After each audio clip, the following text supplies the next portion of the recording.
Bamako a accueilli la deuxième édition des Journées scientifiques Afrique francophone et fragilité. Le thème retenu cette année est la résilience des systèmes de santé face aux crises dans les pays du Sahel. Chercheurs, enseignants et professionnels de la santé ont réfléchi sur comment soutenir la recherche dans les pays francophones, dont ceux en crise. Reportage de Mohamed Danyoko. C'est pour combler le déficit de financement de recherche en français que le réseau Afrique francophone et fragilité, AFRAFRA, a vu le jour. À travers ces initiatives, dont l'organisation de journées scientifiques, le réseau veut amener les bailleurs à financer des projets de recherche dans les pays francophones, notamment ceux en crise du Sahel. Nos journées scientifiques ont pour objectif vraiment de faciliter les dialogues entre les chercheurs et les décideurs.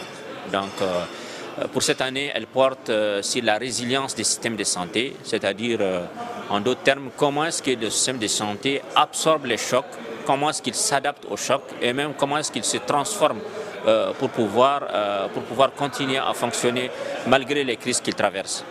Avec 35 communications et 5 panels, ces journées sont aussi l'occasion pour les chercheurs de différents pays de partager les résultats d'études sur des sujets d'actualité comme la question des déplacés internes. Les déplacés internes ne sont pas vraiment visibles comme population dans la prise en charge des soins de santé au Mali parce qu'elles font partie de toutes les populations vulnérables en général.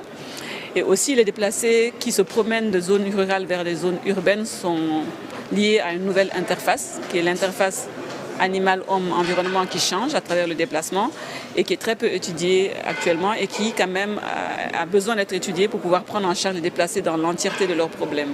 Au-delà de l'accès au financement des bailleurs, AFRAFRA travaille aussi à faire financer les recherches par les pays eux-mêmes, d'où la notion de souveraineté sanitaire. De plus en plus au niveau mondial, le contexte est difficile pour la mobilisation des ressources. Donc il nous faut mobiliser nos ressources à l'interne pour financer des priorités de recherche de nos pays.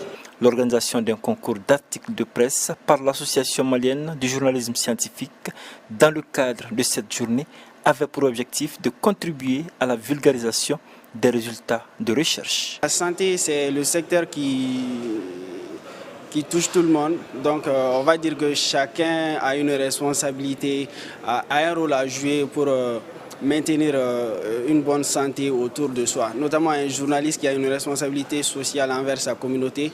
Un autre concours dénommé « Ma thèse en 180 secondes » a vu des doctorants présenter